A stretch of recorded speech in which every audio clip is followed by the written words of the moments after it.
I'm so excited that you can join me today. We are going to meet my friend Betty. Then we are going to look at some very interesting facts about the brain. And at the end, we have the fun activities. You can follow in your book if you want to. And when you hear this sound, you can turn the page. My name is Betty. We live in a beautiful village on the outskirts of London. London is the capital and the largest city in England and also the United Kingdom. Life is good and I can enjoy the freedom of the forests as well as the busyness of central London. A few weeks ago, my parents felt disappointed because I was in a bad mood more than before. Even my friends saw it and they were starting to avoid me. I got angry and in the mood. I screamed and shouted and even said and did rude things. I sometimes slammed the door and threw and kicked things around. I didn't understand these big feelings and I couldn't explain it. I also wanted to be popular amongst my friends. You know, the girl who is mysteriously known as the most important kid in school. When you are popular, then everybody wants to be your friend and they want to hang out with you. They want to sit at your table at lunchtime and share a few stories with the rest of the group. I wanted my opinion to matter the most. I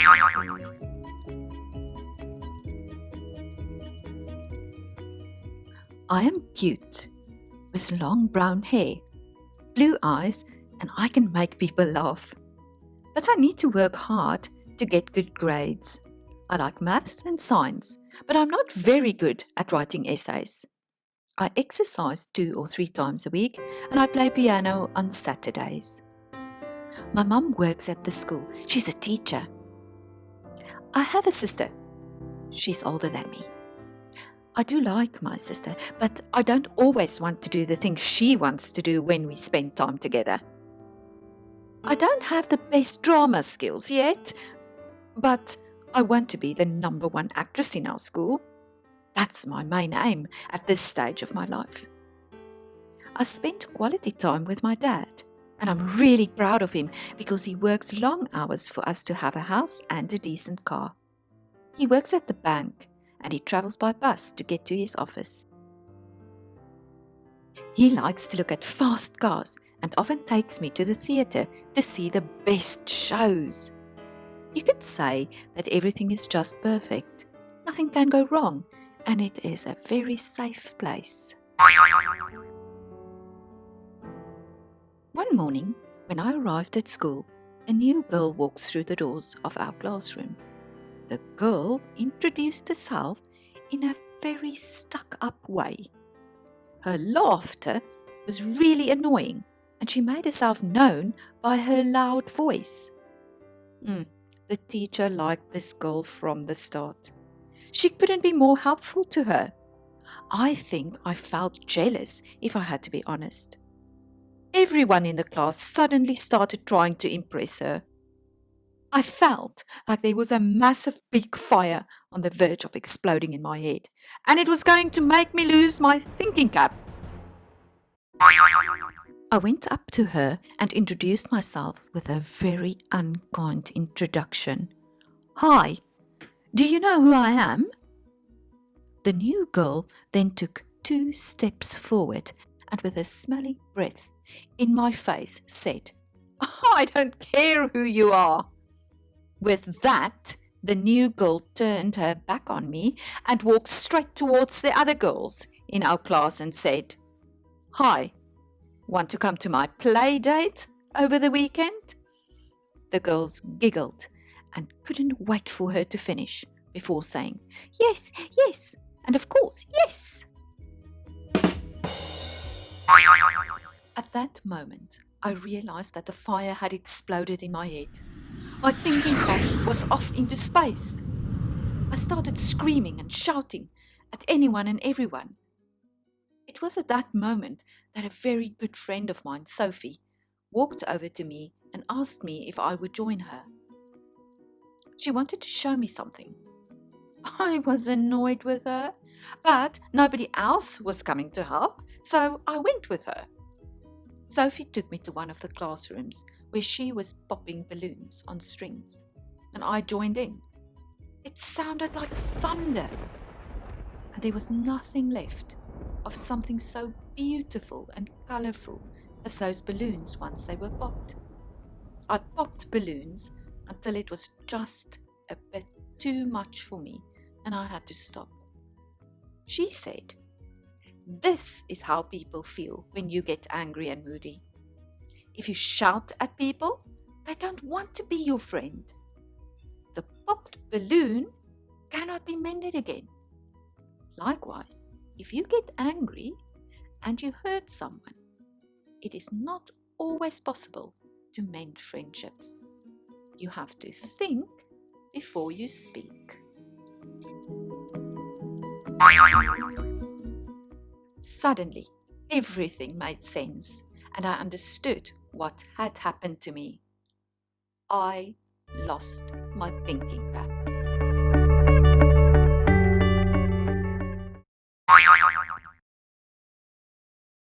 Mostly, the following things happen to us. We close our mouths, we stop breathing, or we breathe too fast and take short breaths like this. Our hearts race because the oxygen is less. Doof, doof, doof, doof. And our blood pressure rises. The brain reacts differently, and our bodies prepare for action. When we have our thinking caps on, then this is what the brain is doing. The actions part of the brain controls the things that we do automatically. Things like when we breathe and our heartbeat. The emotions part of the brain controls our response, whether we stay and fight or run away, the sensible thing to do.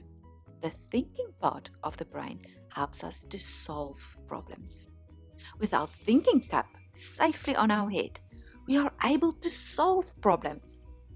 If we get into a difficult situation, we are able to think clearly and find the best outcome. For example, when the new girl comes into the class, instead of saying, "Do you know who I am?" say something like, "Hi, welcome to our school. Do you like acting and singing?" The new girl will have no reason to avoid you, and you would not have to get angry and lose your thinking cap. Guess what happens when we get angry and lose our thinking caps? We will not get enough oxygen to our brain. The fight or run area of the brain will be activated, and it will take over. We will get angry and will not be able to solve any problems because we are not thinking clearly. Betty discovered with the help of a friend that when our thinking cap gets lost, we can get it back by doing a few things. Go to a safe place. Take a deep breath, hold it for the count of 3 and repeat. Like this. 1, 2, 3. Repeat. 1, 2, 3.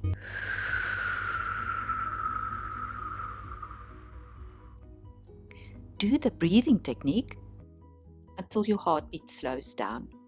Stay in the safe place for at least 7 minutes. Think calmly about what happened. Then go back and try again. Betty was very glad that she got her thinking cap back, and she decided to blow up a balloon and give it to Sophie.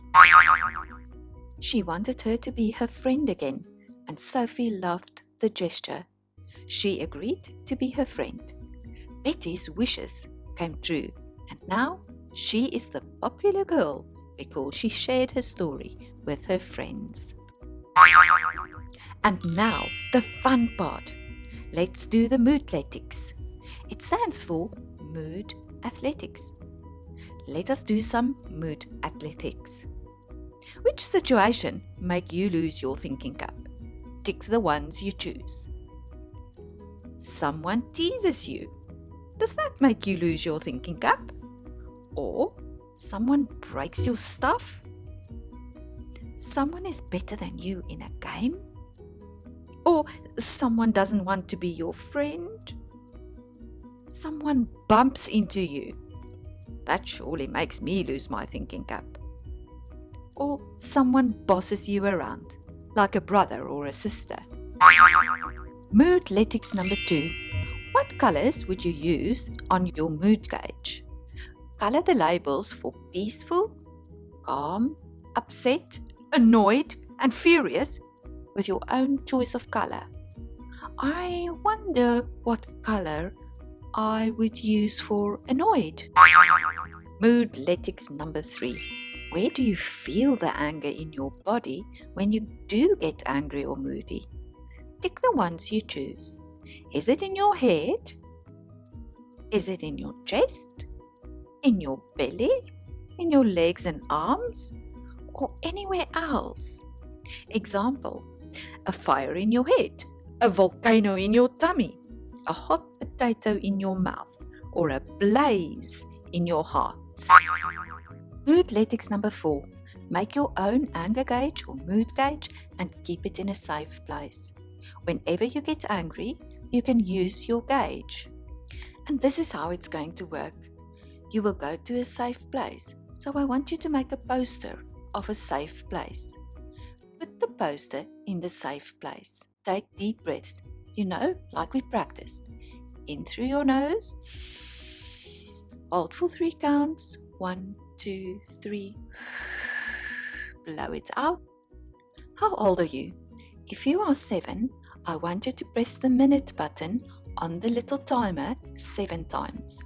Then press the start button, so it will start counting down the time that you will be staying in your safe place, thinking about what happened and finding a solution. If you want to reset it, you just press the minute and the second buttons together, and then you can start again. In this time, think calmly about what happened. What happened? Is everything that was said true? If it's not true, I want you to throw that thought into the dustbin. Then make a plan and see what you can do when you go back to solve the problem. While you are thinking about all of these things, you can use the popping P to help you to focus. Now you are ready.